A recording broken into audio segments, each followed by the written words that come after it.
I know men who feel powerless. The women can just wrap you around their finger. We're talking to each other. Race in our society, Caucasian race, right? And what about physical attributes that give you power? Height. Big, in general, bigger body size, strength, muscular strength. So, for example, one of my sons had a girlfriend who was tiny. She was 5 feet and blonde. And she worked at a truck stop, and this trucker came in and ordered, I don't know, hojos. And he said, "Honey, you're just like the cutest little thing. Could you just put yourself in that box and I'll take you home?" and she's only 5. You know, what is she going to say to this big honking trucker guy? But it really burned her. Economic. Yeah, I mean, usually the more money you have, the more power you have. Information, knowledge, usually the more knowledge you have, the more education you have, the more power you have. Psychological, this would have to do with your psychological resources.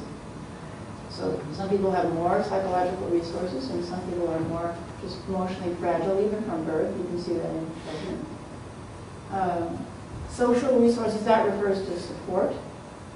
So your support network, even your sangha being supported. Circumstances, so that would be if you're in a crisis. Somebody who goes to a minister is much more vulnerable in that situation. They're asking for help. They're desperate for help. So that special care has to be taken in that situation. Compared to, their life is stable and going along well. And then spiritual attainment. This was something that the teachers at Spirit Rock added, that there are levels of spiritual attainment. Can you do the next slide? Yeah, just fill these in. So these are the things we've been talking about. A spiritual attainment, in general, somebody who's been practicing longer or been in the church longer, the temple longer, is considered senior, and so has more power than somebody who's a newcomer. Or in our case, you see people wearing raksu, right? Or wagesa, that automatically confers power on that person. So years of practice, or if you're a board member, that also confers power on you. Or a member of a committee. So any official function confers power on you. And one of the things they say in the training is, if you have a key to the building, you have more power than a person who doesn't. If you have say over the minister's salary, you have a little bit more power than if you don't have say over the minister's salary, and so on. So there's lots of ways. Again, it's nuanced, but mostly it's pretty clear that if somebody's isolated, they're in crisis, they're not well educated, they're poor, they have disabilities, they're small, they're not Caucasian, they're female, they're younger or very old, and they're a newcomer, they're in a position of vulnerability. What also about history of experience of victimization? Yes, absolutely. Absolutely. So history of trauma, history of victimization. Okay, next. Now I want to talk about relationships. So this is a very important distinction. Yeah. And this is one that the difference between the professional relationship and the personal relationship.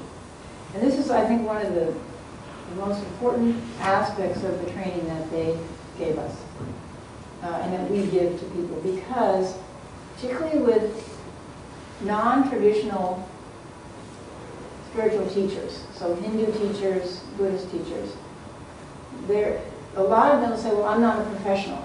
I recently had somebody sneer at me, oh, if you think this is a profession, then you're not a Zen teacher. But we have to realize it is a profession. And that there's a difference between professional relationships and personal relationships. So here are some of the differences. Who serves whom? Okay, so on the left is traits of a professional relationship, and on the right is traits of a personal relationship.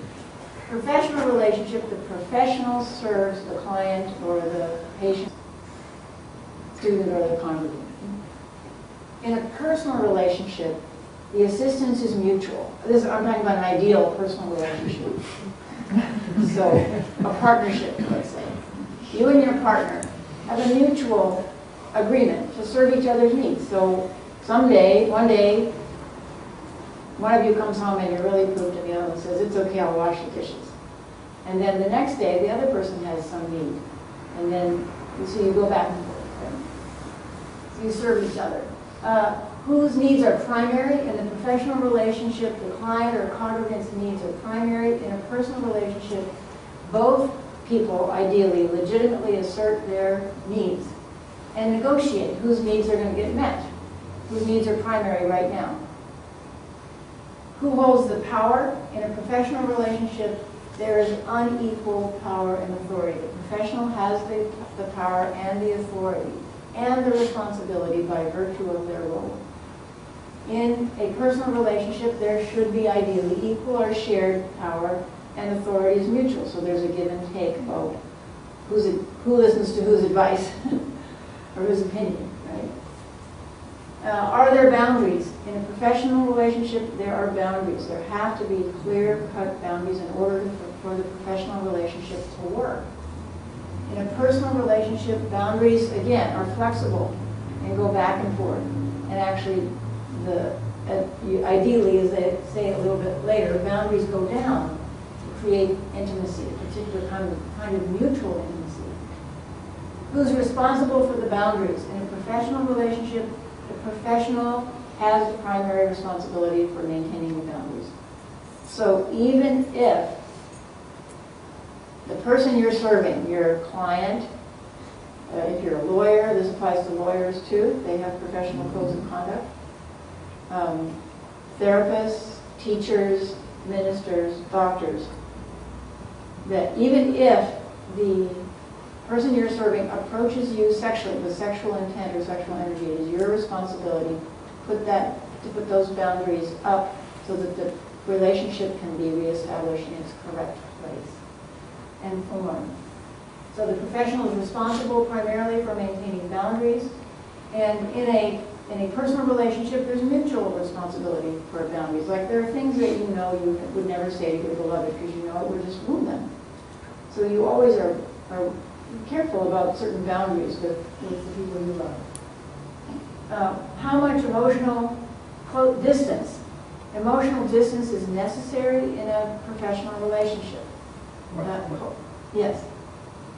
Can you hold on to that question? Okay, because that's a tricky one. It is a very tricky one. These are all nuanced, and that's a particular one. We'll get to it in a second. Okay. In a personal relationship, emotional closeness that's the point of the relationship, hopefully. Is self-disclosure appropriate? This also merges with the question you're asking. So in a professional relationship, in general, you do not self-disclose. Even if people ask you, do not self-disclose. You don't reveal personal information. Now, occasionally, for the needs of the client, for the benefit of the client, you may make a limited self-disclosure. So, for example, as a physician, sometimes people ask me, if it were your child, what would you do? And I might tell them. But I wouldn't tell them before that, or I wouldn't try to get my needs met by talking to them. So this is a very important issue, and therapists are very careful about this, about not revealing personal information, except when it might, a small bit of it might be helpful to the professional relationship, to the client. Self-disclosure appropriate, in a personal relationship, it's absolutely appropriate. You hope you keep on self-disclosing and keep on learning about each other, and that the relationship gains intimacy that way and depth that way. That's the scary part of a personal relationship, is the person gets to know you to the bottom, and they also reveal themselves to the bottom. So there's tremendous mutual vulnerability. That's the basis of intimacy in a personal relationship. Is there a fiduciary responsibility? So fiduciary responsibility, I actually had to look this up because I'd forgotten what it means. It means, lawyers know this, right? It's a relationship to hold something in trust. In trust for the benefit of the other. For the benefit of the other. See, it's very important. It's not just money. It has a connotation of money. But to hold something in trust for the benefit of the other. So it's that relationship of trust that's involved in a professional relationship, that I will hold the information that you have given me in trust. I will respect it. And I will respect these boundaries which are so important to your integrity and to your growth. So there's a fiduciary responsibility that's great in the professional relationship. Okay, so let's look at some, briefly at some nuances. Because Alan asked about that. Alan, you asked in particular about which one? Emotional distance. And if you're working as a professional and you don't, you have to be warm and sensitive. Yes, okay, so it doesn't mean that you're not warm, right? So what does emotional distance mean? Okay, so we'll talk about that. So we have to look at the axes here, okay? The x-axis, the vertical axis, is on this side, maximum professional effectiveness, and then down at the bottom, maximum mutual intimacy. Okay, and the horizontal axis, the y-axis, over here is boundaries are fixed, and over here is boundaries are variable. So we're looking, and then at the top you can see we go from professional relationship to friendship to lover or familial relationship, intimate relationship. So if we start over here on professional relationship, we have maximum professional effectiveness when the needs of the congregant are primary or the client are primary, and boundaries are fixed and maintained by the professional in particular. Then sometimes we may need to reveal some personal information. So, but to know that when we're doing that, we're moving to the right, and we're becoming less professionally effective, that's sacrificed, maybe for a particular reason in this particular relationship.